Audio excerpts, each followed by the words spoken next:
College Rivals Saga, Chapter 15. Pagsapit ng alas 7 ng umaga, nagtipon-tipon ang buong miyembro ng Bagong Pag-asa Pilipinas sa training facility ng Nayon. Suot nila ang kanilang warm-ups shirts. Seryoso ang mukha ng bawat isa. Ramdam ang tensyon, pero mas nangingibabaw ang pananabik. Okay team, 2 hours before game time, gawin natin itong final preparation count. Focus sa disiplina, movement at komunikasyon sa court. Hindi lang galing ang panlaban natin, puso, respeto at diskarte rin. Remember, kahit pocket tournament lang ito, buong mundo ang nakatingin sa atin. Ito ang magiging benchmark ng Bagong Pag-asa. Let's show them what unity can do. Lumapit si Danny Reyes kina Sakuragi, Maki, Sendo at iba pang mga bagong miyembro. Kami Nina Jefferson at Ellie, matagal naming pinangarap ang ganitong pagkakataon. Ngayon nandito kayo at mas lumakas pa ang Bagong Pag-asa. Hindi kami perpekto pero handa kaming lumaban. Hindi ko man naiintindihan lahat ng nangyayari sa politika ng basketball, pero naiintindihan ko ang ibig sabihin ng laban para sa karangalan. Kasama niyo ako. May the best version of ourselves show up today. Habang nagpapatuloy ang warm-up drills, pinapanood sila ng ilang tauhan ng Nayon, kabilang na si Vince na abala sa pag-check ng mga camera feeds, scoreboard, setup at sound system ng arena. Clear sa control room, backup generators ready. Replay cams naka-standby, walang pwedeng aberya sa unang laban nila. Sa kabilang dako, sa loob ng Nayon Arena, makikita ang mga crew na naglilinis ng court. Nilalagay ang mga banner at sinisigurado ang maayos na pag-upo ng mga VIPs. Unti-unti nang pinapasok ang mga manonood, mga taga-suporta, estudyante at basketball scouts mula sa iba't ibang panig ng mundo. Bago umalis patungong arena, nagkaroon muna ng final team huddle sa gitna ng training facility. Ano man ang mangyari, iisa ang sigaw natin, isang bansa, isang laban. Bagong Pag-asa, laban! Pagsapit ng alas 8 ng umaga, dumating na sa venue ang buong kupunan ng Bagong Pag-asa Pilipinas. Sinalubong sila ng maalab na sigawan mula sa mga taga-suporta at ilang international media na excited masilayan ang kanilang first official games appearance. Sa kanilang pagpasok sa Nayon Arena, agad sila na pinapunta sa kanilang bench area ng mga user ng tournament. Lahat ay nakasuot na ng kanilang official white and gold game uniforms na may logo na Nayon sa dibdib at pangalan ng kupunan sa likod, Bagong Pag-asa Pilipinas. Habang inaayos ni Coach Ira at Coach Roya ang rotation at strategies sa clipboard, na palingon si Sakuragi sa kabilang side ng court. Nandoon na ang team Al Riyadi, Lebanon, isang powerhouse club na kilala sa matibay na depensa at international experience. Suot nila ang asul na gintong jersey. Seryoso ang mga mukha at halatang di basta-basta ang bitbit nilang intention. Maaga rin silang dumating. Mukhang ready talaga sila. Expected, pero mas handa tayo.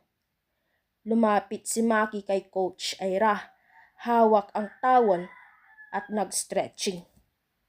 Coach, gusto kong i-request na ako muna sa unang quarter. Kabisado ko na ang galawan ng point guard nila. Sige, pero babantayan ka ng husto. Ingat ka dyan, hindi ito friendly scrimmage. Habang iniikot ni Vince ang kanyang kamera sa paligid ng court para sa official coverage, kinunan niya ng video ang huddle ng Bagong Pag-asa. Nilagay niya ito agad sa live feed screen ng arena.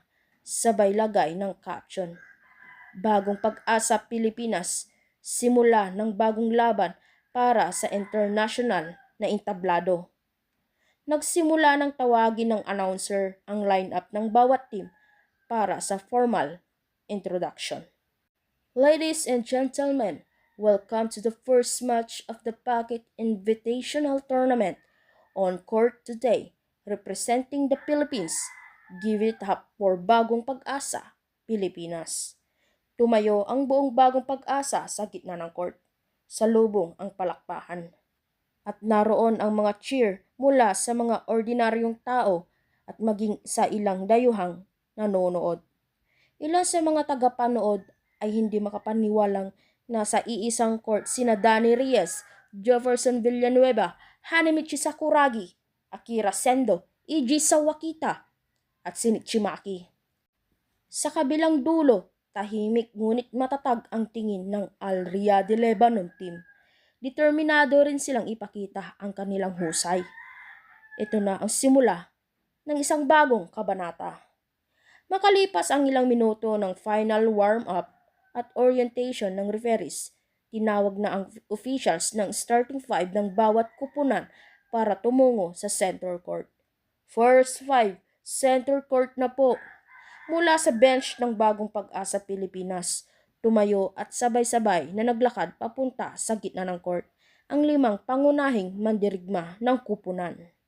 Jersey number 16, Shinichi Maki. Jersey number 4, Danny Reyes. Jersey number 6, Jefferson Villanueva. Jersey number 10, Hanemichi Sakuragi. Jersey number 17, Toru Hanagata. Sa bawat hakbang ng Bagong Pag-asa first five, dama ang bigat ng kanilang presensya. Mata ng libo-libong nanonood sa arena at sa live stream ay nakatutok lang sila sa kanila. Sa kabilang panig, buong Giting Ring pumwesto sa setting court ang first five ng Al Riyadh Lebanon, bihasa at kalmado sa big games. Sa gitna ng court ay tila naging entablado ng 2 kultura, 2 kupunan at 2 pangarap. Dito magsisimula ang unang paglalaban para sa karangalan at pagkakaibigan sa gitna ng matinding kompetisyon. Itinutok na ng bola sa ere ang referee. Kunin mo yan, Hanemichi. Ipakita mo kung bakit ka narito. Walang problema, akin to. Pumwesto na si Sakuragi sa gitna, harap sa import center ng Al Riyadh. Lahat ng mata ay sa bola na hawak ng referee, nakatutok. Jump ball! Mabilis ang bawat galaw. Tumalon si Sakuragi gamit ang buong lakas niya ng kanyang 6'9" na katawan. At gaya ng inaasahan, naagaw niya ang unang posisyon ng bola. Tumakbo agad si Maki sa kaliwa, si Danny sa gitna, at si Hanagata ay pumwesto sa post. Simula na ng opisyal na unang opensiba ng Bagong Pag-asa. Sa unang pag-ikot ng bola, damang-dama ang chemistry ng bagong buo ngunit matatag na kupunan at higit sa lahat ang diwa ng pagkakaisa at pangarap. Sa pag-agaw ni Jefferson ng unang bola matapos ang tip ni Sakuragi, nagsimula na ang unang opensiba ng Bagong Pag-asa Pilipinas.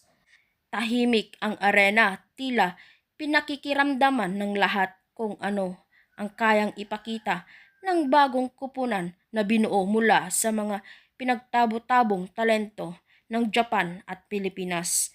Bagamat ito ang unang sabak ng Bagong Pag-asa sa isang international match, dama ang kabang, may halong kumpiyansa sa bawat kilos nila. At dito na nga nagtatapos ang ating kwento. Abangan na lang natin ang susunod na video na ating i-upload. Maraming salamat po!